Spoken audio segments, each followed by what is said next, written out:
জিয়ার সৈনিক আজকের সমাবেশ সফল হোক সফল হোক সফল হোক সফল হোক আজকের সমাবেশ তারেক ভাইয়ের সমাবেশ সফল হোক সফল হোক ম্যাডাম জিয়ার সমাবেশ সফল হোক সফল হোক কবির ভাইয়ের সমাবেশ সফল হোক সফল হোক মান্নান ভাইয়ের সমাবেশ সফল হোক সফল হোক লক্ষ জিয়া করে করে লক্ষ জিয়া করে করে এক জিয়া লুকান করে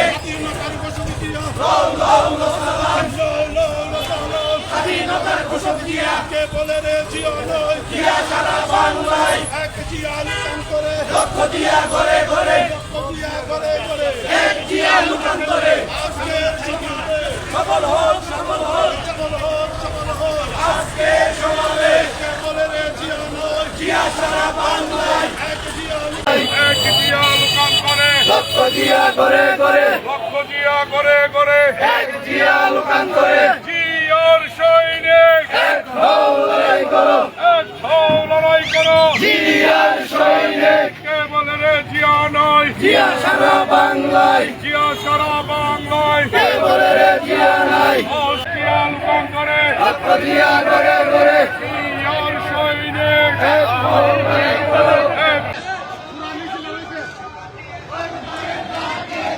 রক্ত আরো দেব রক্ত আজকের বন্যায় এ টাইগন সাবধান রাজপথ চারি নাই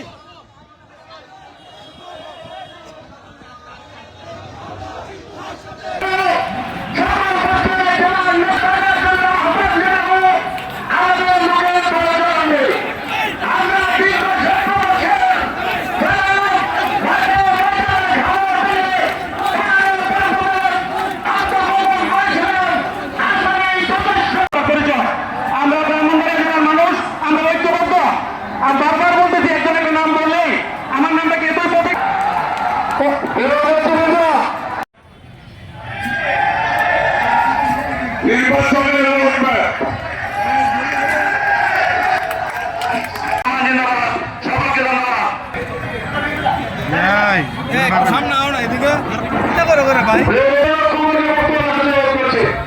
ওখানে ভালো করে উড়ে ইয়ার আর উড়ে না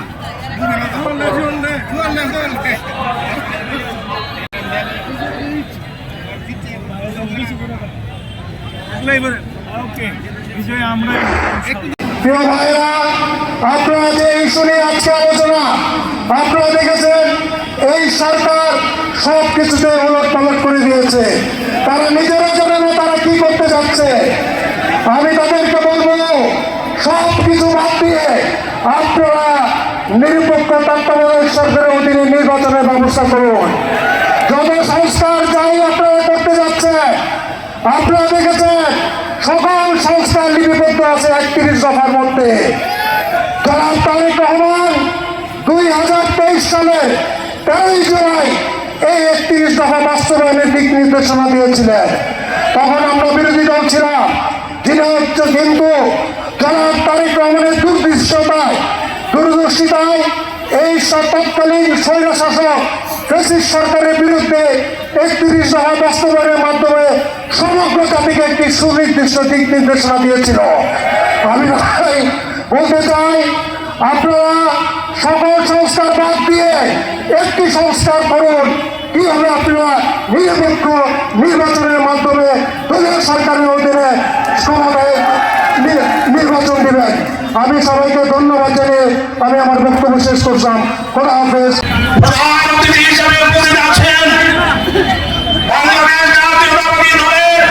কেন্দ্রীয় সংসদের স্থায়ী কমিটির অন্যতম সদস্য সাবেক মন্ত্রী জনাব আমির রাসূল আহমদ চৌধুরী আজকের এই সমাবেশে প্রধান বক্তা হিসেবে উপস্থিত আছেন কুমিল্লা বিভাগীয় বিএনপির সাংগঠনিক সম্পাদক জনাব অধ্যক্ষ সুনীল ভূঁইয়া। আজকের এই সমাবেশে উপস্থিত আছেন কুমিল্লা বিভাগীয় সহ সাংগঠনিক সম্পাদক জনাব মুস্তাক আহমেদ। আজকের এই সময় উপস্থিত আছেন ব্রাহ্মণবাড়িয়ার কৃতি সন্তান যিনি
অধিকারের জন্য ভোটের অধিকার কিন্তু এখনো প্রতিষ্ঠা হয় না। ভোটের অধিকার প্রতিষ্ঠার জন্য আগামী এই অন্তর্বর্তী সরকারের কাছে আমরা আহ্বান জানাবো, দ্রুততম সময়ের মধ্যে পার্লামেন্ট নির্বাচনের ব্যবস্থা করা হোক। সেই নির্বাচন যদি না হয়, সেই নির্বাচন যদি নিরপেক্ষ নির্বাচনের মাধ্যমে বাংলাদেশ জাতীয়তাবাদী দল আগামী নির্বাচনে বিপুল ভোটে বিজয়ী হবে ইনশাআল্লাহ। আমি আমার বক্তব্য দীর্ঘায়িত করব না। আমি বলতে চাই আমাদের এই ব্রাহ্মণবাড়িয়ার অসংখ্য নেতা কর্মী এই হেফাজতের মুকদ্দমায়, মিথ্যা মুকদ্দমায় 3 মাসের পর মাস, বছরের পর বছর তারা জেল খেটেছে। আজকে এখানে যারা সমবেত হয়েছেন তাদের প্রতি আমি কৃতজ্ঞতা জানিয়ে আমি সবাইকে যারা দূর দূরান্তে এসেছেন, বিভিন্ন উপজেলা থেকে এসেছেন, আমি প্রধানমন্ত্রীদের দৃষ্টি আকর্ষণ করে বলতে চাই, ব্রাহ্মণবাড়িয়া 9টি উপজেলা, ব্রাহ্মণবাড়িয়া জেলায় 9টি উপজেলা, 5টি পৌরসভা। আজকের এই সমাবেশে 9টি উপজেলা এবং 5টি উপজেলা, 5টি পৌরসভার সম্মানিত নেতৃবৃন্দ সবাই উপস্থিত হয়েছেন।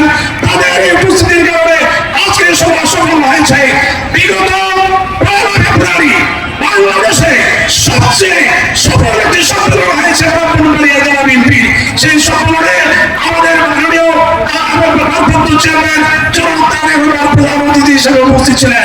আমি আমার বক্তব্য দীর্ঘায়িত না করে আমি ব্রাহ্মণবাড়িয়া জেলাবাসীর পক্ষ থেকে, ব্রাহ্মণবাড়িয়া জেলা বিএনপির আহ্বায়কের পক্ষ থেকে আমি আজকের প্রধান অতিথিকে ধন্যবাদ জানিয়ে আমি আমার বক্তব্য এখানে শেষ করছি। আল্লাহ হাফেজ। বাংলাদেশ জিন্দাবাদ, বাংলাদেশ জাতীয়তাবাদী দল জিন্দাবাদ, দেশনেত্রী বেগম খালেদা জিয়া জিন্দাবাদ, মাননীয় ভারপ্রাপ্ত চেয়ারম্যান জনাব তারেক রহমান জিন্দাবাদ, জিন্দাবাদ। আসসালামু আলাইকুম। বর্তমান অন্তর্বর্তী সরকারের কাছ থেকে আমার বিশেষ কোনো প্রত্যাশা নাই। আপনারা জিজ্ঞেস করতে পারেন কেন আমার প্রত্যাশা নাই। আমার প্রত্যাশা নাই এই কারণে, দ্রব্যমূল্য, আইন শৃঙ্খলা এগুলো নিয়ন্ত্রণে আনতে হলে আপনাকে জনগণের সমর্থিত, আপনাদের জনগণের কাছে দায়বদ্ধ, জনগণের কাছে জবাবদিহি, রাজনৈতিক ওয়েট ছাড়া এসব এই ধরনের সরকারের পক্ষে সমাধান করা সম্ভব নয়। এটা সম্ভব হবে জনগণের সমর্থিত একটি নির্বাচিত সরকারের পক্ষে, যাদের রাজনৈতিক ওয়েট আছে, রাজনৈতিক সমর্থন আছে, জনগণের সমর্থন আছে, এবং সেই সরকারের যদি সদিচ্ছা থাকে, যেটা আমরা বিএনপির বিগত দিনে দ্রব্যমূল্যের ব্যাপারে দেখেছি, বিএনপির সরকারের বিগত দিনে আইন শৃঙ্খলার ব্যাপারে দেখেছি, কিন্তু শেখ হাসিনার সময় দেখি নাই। কেন দেখি নাই?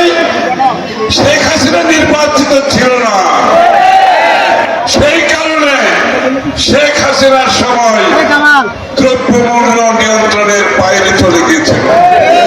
আইন শৃঙ্খলা বলতে তার কিছু ছিল না, এটা বলার দরকার নেই। খুন, গুম, হত্যা, মিথ্যা মামলা এগুলো তো অব্যাহত ছিল। সুতরাং জনগণের দ্বারা একটি নিরপেক্ষ নির্বাচনের মাধ্যমে নির্বাচিত সরকার ব্যতীত এই ধরনের সমস্যার সমাধান সহজ হবে না।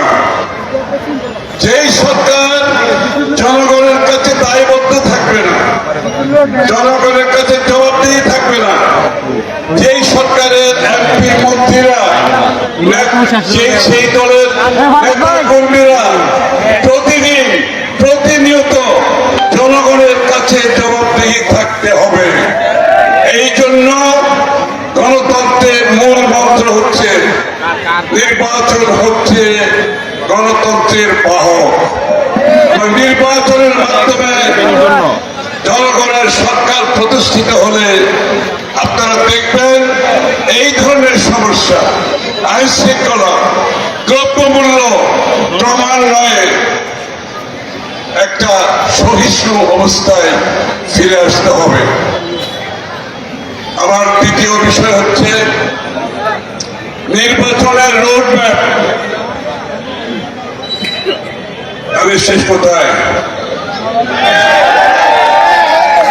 নির্বাচনের রোডম্যাপ,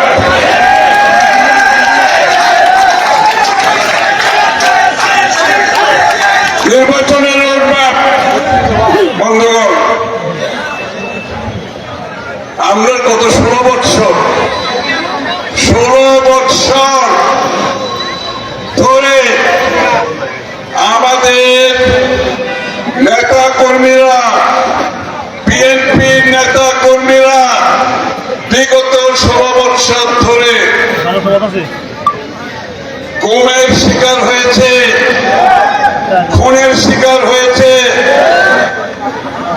60 লক্ষ 70 লক্ষ প্রায় মিথ্যা মামলার শিকার হয়েছে, পুলিশের হেফাজতে মৃত্যুবরণ করেছে, জেলখানায় বিনা চিকিৎসায় মৃত্যুবরণ করেছে। আমরা যখন জেলখানায় আমাদের উপস্থিতিতে বিএনপির নেতা কর্মীরা চিকিৎসার অভাবে মৃত্যুবরণ করেছে জেলখানায়। দেশনেত্রী বেগম খালেদা জিয়াকে চিকিৎসা না দিয়ে মৃত্যুর মুখে ঠেলে দিয়েছে। আমাদের নেতা কর্মীরা চাকরি হারিয়েছে, তাদের ব্যবসা হারিয়েছে, বাড়িতে থাকতে পারে নাই, ধান খেতে থেকেছে, বেদিবাদে থেকেছে, পালিয়ে বেরিয়েছে। কি জন্য? বাংলাদেশে একটি গণতান্ত্রিক অর্ডার ফিরিয়ে আনার জন্য, বাংলাদেশের জনগণের সব অধিকার ফিরিয়ে আনার জন্য, বাংলাদেশের জনগণের মালিকানা ফিরিয়ে আনার জন্য আজকে এই যে জুলাই আগস্টের আন্দোলনের কথা বলা হচ্ছে, জুলাই আগস্টে যারা সংগ্রাম করেছে, আন্দোলন করেছে, তাদের প্রতি আমার শ্রদ্ধা থাকলো। এই জুলাই আগস্টের আন্দোলনে সবচেয়ে বেশি মৃত্যুবরণ করেছে বিএনপি নেতা কর্মী, সবচেয়ে বেশি নেতা কর্মীরা জেলে গিয়েছে। আমি যখন জেলে শেখ হাসিনার পতনের সময়, তখনও 5-7 হাজার শুধুমাত্র ওই কেরানীগঞ্জের জেলে। আমি যখন জেলের ভিতরে, তখন ওখানে 5-7 হাজার বিএনপি নেতা কর্মীদের। সবচেয়ে বেশি জেলে গেছে বিএনপি নেতা কর্মীরা, সবচেয়ে বেশি পঙ্গু হয়েছে এই জুলাই আগস্টের কথা বলছে। আমি 16 বছরটা তো বললাম, কিন্তু জুলাই আগস্টের হিসাব দরকার। সবচেয়ে বেশি পঙ্গু হয়েছে বিএনপি নেতা কর্মীরা। এখনো সংখ্যার দিক থেকে হাসপাতালে আছে সবচেয়ে বেশি বিএনপি নেতা কর্মীরা। সুতরাং এই জন্য বলছি জুলাই আগস্টের কথা, যারা 16 বছরে এই ত্যাগকে অস্বীকার করে, যে ত্যাগের মাধ্যমে এই বিএনপির নেতা কর্মীরা জ্বলে পুড়ে খাঁটি সোনায় পরিণত হয়েছে। আর জুলাই আগস্টের 36 দিনের আন্দোলনে সেখানেও সবচেয়ে বেশি ত্যাগ স্বীকার করেছে বিএনপির নেতা কর্মীরা। এই কথাটা আলাদাভাবে আমি বলতাম না। কেন বলছি? কারণ তারেক রহমান সাহেব পরিষ্কার ভাবে বলেছে, শেখ হাসিনার পতনের পিছনে আমরা সবাই মিলে ঐক্যবদ্ধ ভাবে সেটা করেছি। কিন্তু আবার নতুন বয়ান, কিছু কিছু যখন নতুন বয়ান সৃষ্টি হয়, ওই বয়ান কি বলে? ওই 16 বছরের কথা নেই। আর ওই বয়ানে 36 দিনে বিএনপির নেতা কর্মীদের অবদানের কোনো কথা নাই। ওই বয়ানে কিছু ছাত্র নেতা কথাবার্তায় মনে হয় তারা পুরো আন্দোলনটাকে হাইজ্যাক করে নিয়ে গেছে। কিন্তু আমরা তো হাইজ্যাক করতে চাই না। সবচেয়ে বেশি অবদান বিএনপি থাকার সত্ত্বেও দেশনেত্রী বেগম খালেদা জিয়ার চেয়ে বড় অংশগ্রহণ কেউ করে নাই বাংলাদেশ। তারেক রহমান থেকে বেশি অবদান কার রয়েছে, যিনি সমস্ত